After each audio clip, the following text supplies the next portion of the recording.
ಗಂಗೆ ತಾನು ಏಕೆ ತನ್ನ 7 ಮಕ್ಕಳನ್ನು ನದಿಯಲ್ಲಿ ಬಿಟ್ಟೆ ಎಂಬ ವಿಷಯವನ್ನು ತನ್ನ ಪತಿಯಾದ ಶಂತನು ಮಹಾರಾಜನಿಗೆ ವಿವರಿಸುವ ಮುಂದಿನ ಭಾಗ. ನಾನು ದೇವತೆಯಾದ ಗಂಗೆ. ಅಷ್ಟವಸುಗಳ ಮೇಲೆ ಇರುವ ವಸಿಷ್ಠ ಮುನಿಗಳ ಶಾಪದ ಕಾರಣದಿಂದ ನಾನು ಮನುಷ್ಯ ರೂಪವನ್ನು ತಾಳಿರುವೆ ಎಂದು ಹೇಳಿದಳು. ಈ ಅಷ್ಟವಸುಗಳು ಅವರ ಪತ್ನಿಯರೊಡನೆ ಸ್ವರ್ಗದಲ್ಲಿ ವಿಹರಿಸುತ್ತಿರುವಾಗ ದಾರಿಯಲ್ಲಿ ವಸಿಷ್ಠರ ಆಶ್ರಮದ ಮುಂದೆ ಹಾದು ಹೋಗುತ್ತಾರೆ. ಆ ಆಶ್ರಮದ ಮುಂದೆ ನಿಂತಿರುವ ನಂದಿನಿ ಎಂಬ ದಿವ್ಯ ಹಸುವನ್ನು ಅವರು ನೋಡುತ್ತಾರೆ. ಆ ಹಸುವಿನ ಅಂದವನ್ನು ನೋಡಿದ ಅಷ್ಟವಸುಗಳಲ್ಲಿ ಒಬ್ಬನಾದ ಪ್ರಭಾಸ ಆತನ ಹೆಂಡತಿ ಅದನ್ನು ತರುವಂತೆ ಆತನಲ್ಲಿ ಕಳಿಕಳಿಯಾಗಿ ಕೇಳಿಕೊಳ್ಳುತ್ತಾಳೆ. ನಂತರ ಹೆಂಡತಿಯ ಮಾತಿಗೆ ಒಳಗಾಗಿ ಅಷ್ಟವಸುಗಳು ನಂದಿನಿ ಹಾಗೂ ಅದರ ಕರುವನ್ನು ಅಪಹರಿಸಿ ಬಿಡುತ್ತಾರೆ. ವಸಿಷ್ಠರು ಆಶ್ರಮಕ್ಕೆ ಹಿಂದಿರುಗಿದಾಗ ನಂದಿನಿ ಇಲ್ಲದಿರುವುದು ಅವರ ಗಮನಕ್ಕೆ ಬಂದಿತು. ಅವರು ತಮ್ಮ ದಿವ್ಯ ದೃಷ್ಟಿಯ ಮೂಲಕ ನಡೆದದ್ದನ್ನು ನೋಡಿ ವಸುಗಳಿಗೆ ಭೂಮಿಯ ಮೇಲೆ ನೀವು ಮನುಷ್ಯರಾಗಿ ಜನ್ಮವನ್ನು ಪಡೆಯಿರಿ ಎಂದು ಶಪಿಸಿದರು. ಶಾಪದಿಂದ ಭಯಭೀತರಾದ ವಸುಗಳು ವಸಿಷ್ಠರನ್ನು ಕರುಣೆಯಿಂದ ಕಳಿಕಳಿಯಾಗಿ ಬೇಡಿಕೊಂಡರು. ವಸಿಷ್ಠರು ಅವರ ಬೇಡಿಕೆಗೆ ಒಪ್ಪಿ ಒಂದು ರಾಜಿಗೆ ಬಂದರು. ಅವರು ಶಪಿಸಿದಂತೆಯೇ ಅವರೆಲ್ಲರೂ ಭೂಮಿಯ ಮೇಲೆ ಮನುಷ್ಯರಾಗಿ ಹುಟ್ಟುತ್ತಾರೆ. ಆದಾಗ್ಯೂ ಅವರು ಹುಟ್ಟಿದ ಸ್ವಲ್ಪ ಸಮಯದ ನಂತರ ಅವರು ಸ್ವರ್ಗಕ್ಕೆ ಹಿಂತಿರುಗಬಹುದು. ಆದರೆ ಕಳ್ಳತನವನ್ನು ಯೋಜಿಸಿದ 8ನೆಯ ವಸು ಪ್ರಭಾಸ ಮನುಷ್ಯನಾಗಿ ಪೂರ್ತಿ ಜೀವನವನ್ನು ಆತ ಭೂಮಿಯ ಮೇಲೆಯೇ ಕಳೆಯಬೇಕಾಗುತ್ತದೆ. ಇದನ್ನು ಕೇಳಿಸಿಕೊಂಡ ವಸುಗಳು ದಿಗ್ಭ್ರಾಂತರಾಗಿ ಅವರೆಲ್ಲರೂ ಗಂಗಾದೇವಿಯ ಹತ್ತಿರ ಹೋಗಿ ತಮ್ಮ ಕೋರಿಕೆಯನ್ನು ಇಡುತ್ತಾರೆ. ತಾಯಿ ಗಂಗೆ, ನೀನು ಭೂಲೋಕದಲ್ಲಿ ನಮಗೆ ತಾಯಿಯಾಗಿ ನಮ್ಮನ್ನು ನೀನು ಹೆತ್ತು ನಮಗೆ ಈ ಶಾಪದಿಂದ ಮುಕ್ತಿ ನೀಡಬೇಕೆಂದು ಅವರಲ್ಲಿ ಕೇಳಿಕೊಳ್ಳುತ್ತಾರೆ. ಆಗ ಈ ಮಾತಿಗೆ ಒಪ್ಪಿದ ಗಂಗೆ ಭೂಮಿಯ ಮೇಲೆ ಈ ಅಷ್ಟವಸುಗಳಿಗೆ ಜನ್ಮವನ್ನು ನೀಡುತ್ತಾಳೆ. ಈ ಅಷ್ಟವಸುಗಳಲ್ಲಿ 8ನೆಯ ಮಗುವೇ ಪ್ರಭಾಸ. ಈ ಕಥೆಯನ್ನು ಕೇಳಿದ ಶಂತನು ಮಹಾರಾಜ ಆಶ್ಚರ್ಯಚಕಿತನಾದನು. ಗಂಗೆಯಲ್ಲಿ ಪರಿಪರಿಯಾಗಿ ಬೇಡಿಕೊಂಡನು. ತಾಯಿ ಇಲ್ಲದೆ ಮಗುವನ್ನು ಬೆಳೆಸುವುದು ಹೇಗೆ? ತುಂಬ ಕಷ್ಟವಾಗುತ್ತದೆ. ಆ ಮಾತಿಗೆ ಗಂಗಾ, ನನ್ನನ್ನು ಕ್ಷಮಿಸಿ. ಭೂಮಿಯ ಮೇಲೆ ನನ್ನ ಕೆಲಸ ಮುಗಿದಿದೆ. ನಾನು ಈಗ ಹೋಗಲೇಬೇಕು. ನಾನು ಈ ಮಗುವನ್ನು ನನ್ನೊಂದಿಗೆ ಕರೆದುಕೊಂಡು ಹೋಗಿ ಅವನನ್ನು ನಿನ್ನ ಯೋಗ್ಯ ಮಗನನ್ನಾಗಿ ಬೆಳೆಸುತ್ತೇನೆ. ನಂತರ ಒಂದು ದಿನ ನಾನು ನಿನ್ನ ಮಗುವನ್ನು ಹಿಂತಿರುಗಿಸುತ್ತೇನೆ ಎಂದು ನವಜಾತ ಶಿಶುವಿನೊಂದಿಗೆ ಗಂಗೆ ನದಿಯಲ್ಲಿ ಕಣ್ಮರೆಯಾದಳು. ಆಗ ಶಂತನು ಮಹಾರಾಜನ ಮನಸ್ಸು ಮುರಿಯಿತು. ಹಾಗೆ ಶಾಂತನು ಮಹಾರಾಜ ಪ್ರತಿದಿನ ದುಃಖದಲ್ಲಿ ಇರುತ್ತಿದ್ದನು. ಮತ್ತೆ ಗಂಗೆ ಮಗನೊಂದಿಗೆ ಹಿಂದಿರುಗಬಹುದೇನೋ ಎಂಬ ಭರವಸೆಯೊಂದಿಗೆ ಶಂತನು ಮಹಾರಾಜ ಪ್ರತಿದಿನ ನದಿಯ ಹತ್ತಿರ ಹೋಗುವುದು, ಅಲ್ಲೇ ಕಾಲ ಕಳೆಯುವುದನ್ನು ಮಾಡುತ್ತಿದ್ದ. ಹಲವಾರು ದಿನಗಳೇ ಕಳೆದವು, ತಿಂಗಳುಗಳೇ ಉರುಳಿದವು, ವರ್ಷಗಳು ಉರುಳಿದರೆ ಅವರ ಸುಳಿವು ಇರಲೇ ಇಲ್ಲ. ಅಂತಿಮವಾಗಿ ಒಂದು ದಿನ ಶಾಂತನು ಮಹಾರಾಜ ಎಂದಿನಂತೆ ನದಿಯ ಕಡೆಗೆ ಸಾಗುತ್ತಿರುವಾಗ ಅವನು ಒಂದು ಸುಂದರವಾದ ಯುವಕನನ್ನು ನದಿಯ ದಡದಲ್ಲಿ ಇರುವುದನ್ನು ನೋಡಿದ. ಆ ಯುವಕನ ಮೇಲೆ ಏನೋ ಒಂದು ವಿಚಿತ್ರ ಆಕರ್ಷಣೆ ಉಂಟಾಯಿತು.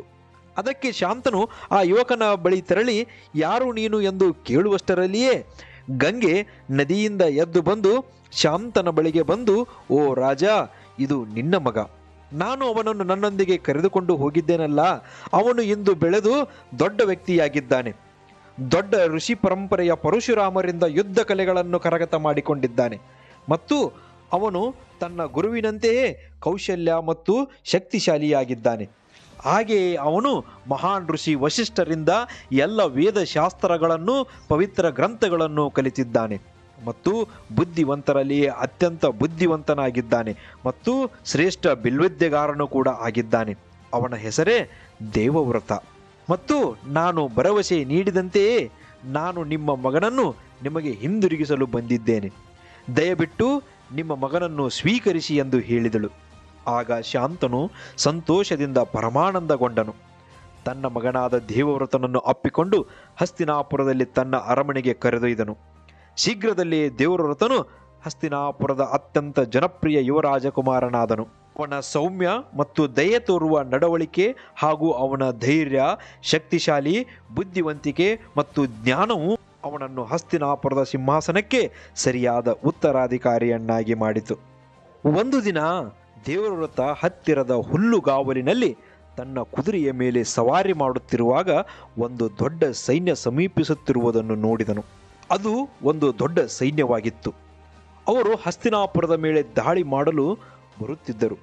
18 ವರ್ಷದ ದೇವವ್ರತ ಒಬ್ಬನೇ ಸೈನ್ಯದ ವಿರುದ್ಧ ಹೋರಾಡಿ ಶತ್ರು ದೇಶದ ರಾಜನನ್ನು ಸೋಲಿಸಿ ಅವನನ್ನು ಸೆರೆ ಹಿಡಿದು ದೇವವ್ರತ ಆತನನ್ನು ಸೋಲಿಸಿ ತನ್ನ ತಂದೆಯ ಪಾದಗಳಿಗೆ ಒರಗುವಂತೆ ಮಾಡಿದನು.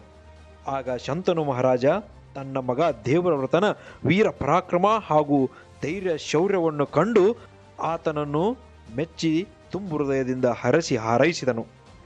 ಮರುದಿನ ಶಂತನು ತನ್ನ ಮಂತ್ರಿಗಳು ಹಾಗೂ ಪ್ರಜೆಗಳ ಮುಂದೆ ದೇವವ್ರತನನ್ನು ಹಸ್ತಿನಾಪುರದ ಯುವರಾಜನೆಂದು ಘೋಷಿಸಿದ. ಶಾಂತನು ತನ್ನ ಮಗ ದೇವವ್ರತನೊಂದಿಗೆ ಸಂತೋಷದಲ್ಲಿದ್ದನು. ಆದರೆ ಆತನಿಗೆ ಗಂಗೆಯ ನೆನಪು ಆತನ ಮನಸ್ಸಿನಿಂದ ಮಾಸಿಯೇ ಇರಲಿಲ್ಲ. ಕೆಲವೊಂದು ಸಲ ಶಾಂತನು ಗಂಗೆಯ ಬಗ್ಗೆ ಯೋಚಿಸುತ್ತಾ ನದಿಯ ದಡದಲ್ಲಿ ಚಿಂತಾಕ್ರಾಂತನಂತೆ ಕುಳಿತು ಬಿಡುತ್ತಿದ್ದ. ಒಂದು ದಿನ ವಸಂತಕಾಲದ ಮಧ್ಯಾಹ್ನದ ವೇಳೆಯಲ್ಲಿ ಶಾಂತನು ಮಹಾರಾಜ ನದಿಯ ದಂಡೆಯಲ್ಲಿ ಒಬ್ಬಂಟಿಯಾಗಿ ನಡೆಯುತ್ತಿರುವಾಗ ಒಂದು ಮಾದಕ ಪರಿಮಳವನ್ನು ಅನುಭವಿಸಿದನು. ಮತ್ತು ಆ ಪರಿಮಳ ಶಾಂತನು ಮಹಾರಾಜನನ್ನು ಮಂತ್ರಮುಗ್ಧವನ್ನಾಗಿಗೊಳಿಸಿತು. ನದಿಯ ಕಡೆಗೆ ಸೆಳೆಯಿತು. ಅಲ್ಲಿ ಶಾಂತನು ದೋಣಿಯಲ್ಲಿದ್ದ ಒಂದು ಸುಂದರವಾದ ಯುವತಿಯನ್ನು ನೋಡಿದನು. ಅವಳ ದೇಹದಿಂದ ಪರಿಮಳ ಹೊರ ಹೊಮ್ಮುತ್ತಿತ್ತು.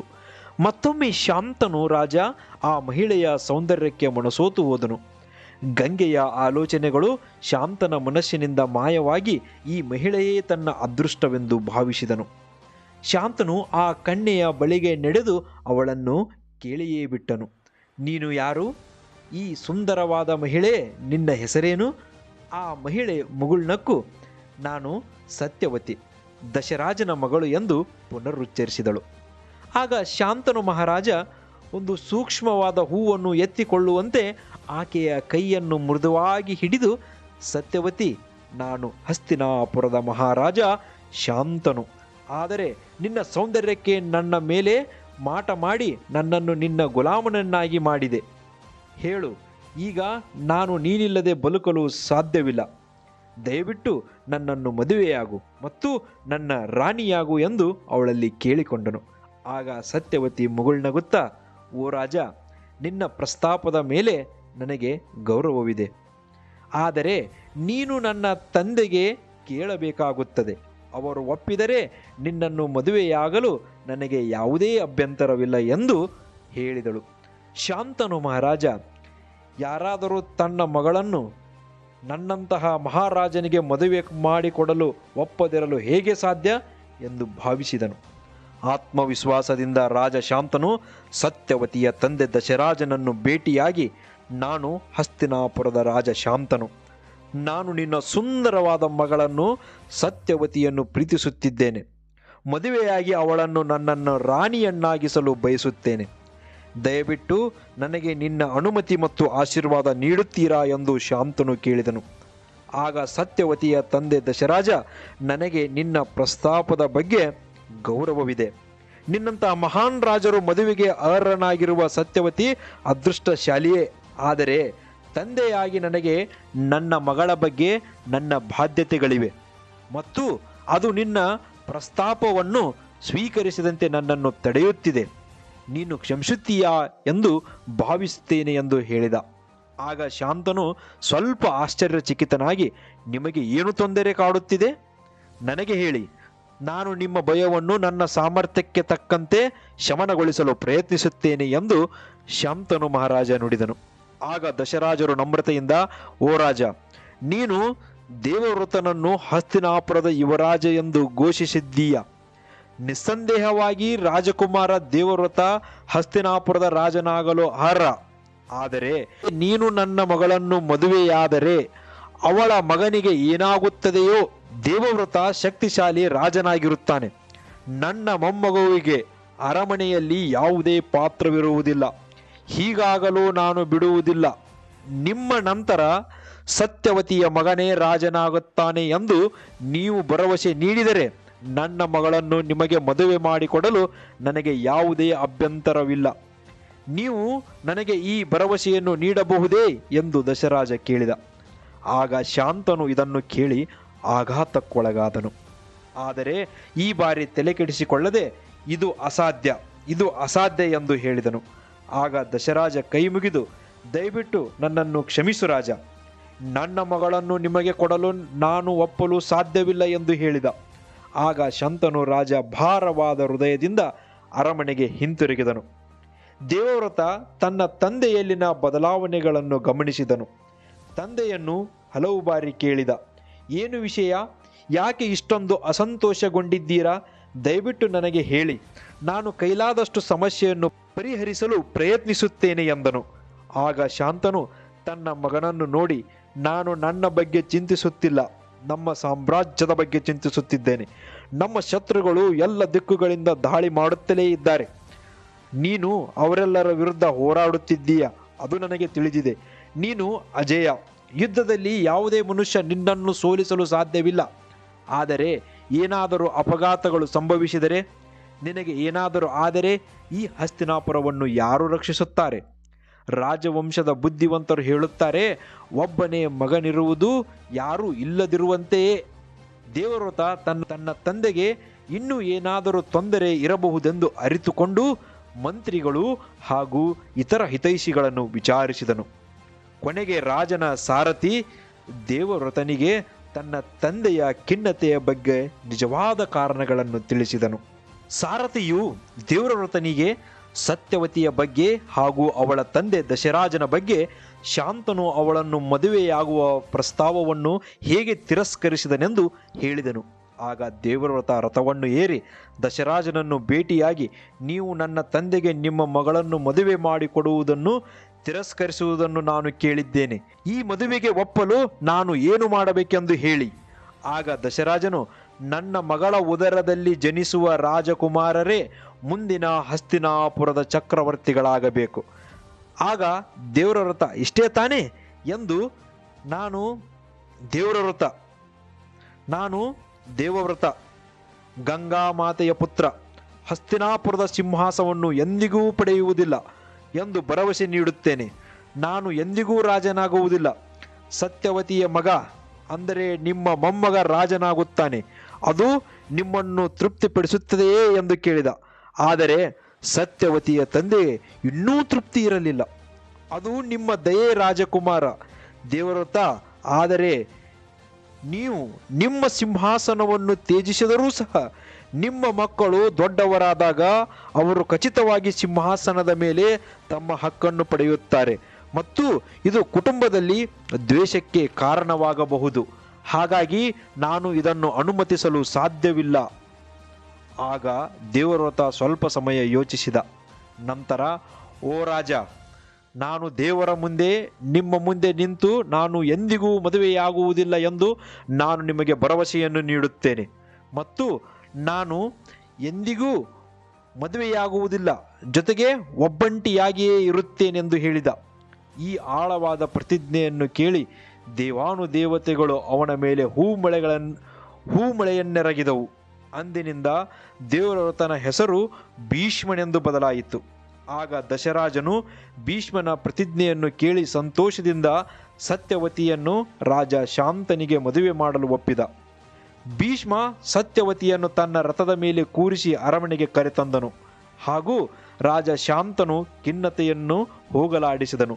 ಶೀಘ್ರದಲ್ಲೇ ವಿವಾಹವಾಯಿತು ಮತ್ತು ಸತ್ಯವತಿ ಹಸ್ತಿನಾಪುರದ ರಾಣಿಯಾದಳು. ಆದರೆ ಶಾಂತನು ತನ್ನ ಮಗನ ಭಯಾನಕ ವಾಗ್ದಾನದ ಬಗ್ಗೆ ತಿಳಿದಾಗ ಆತನಿಗೆ ಆಘಾತವಾಯಿತು.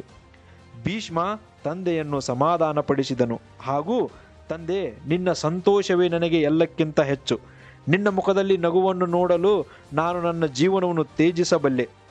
ಹೋಲಿಕೆಯಲ್ಲಿ ಈ ಪ್ರತಿಜ್ಞೆ ಏನೂ ಅಲ್ಲ. ಆಗ ಶಾಂತನು ತನ್ನ ಮಗನನ್ನು ಆಶೀರ್ವದಿಸಿ, ಪ್ರೀತಿಯ ಮಗನೇ, ನಾನು ನಿನಗೆ ಒಂದು ವರವನ್ನು ನೀಡುವೆ. ಅದು ನಿನ್ನ ಮರಣದ ಸಮಯವನ್ನು ನಿರ್ಧರಿಸುವ ಶಕ್ತಿಯನ್ನು ನೀಡುತ್ತದೆ. ನೀನು ಸಾಯಲು ಬಯಸುವವರೆಗೂ ಯಾರೂ ನಿನ್ನನ್ನು ಕೊಲ್ಲಲು ಸಾಧ್ಯವಾಗುವುದಿಲ್ಲ. ತಗೋ ಈ ಇಚ್ಛಾ ಸ್ಮರಣ ಶಕ್ತಿ ಎಂದು ಶಂತನು ಮಹಾರಾಜ ಭೀಷ್ಮನಿಗೆ ವರವನ್ನು ನೀಡುತ್ತಾ, ಈ ವರವು ಭೀಷ್ಮನನ್ನು ಅಮರನನ್ನಾಗಿಸಿತು.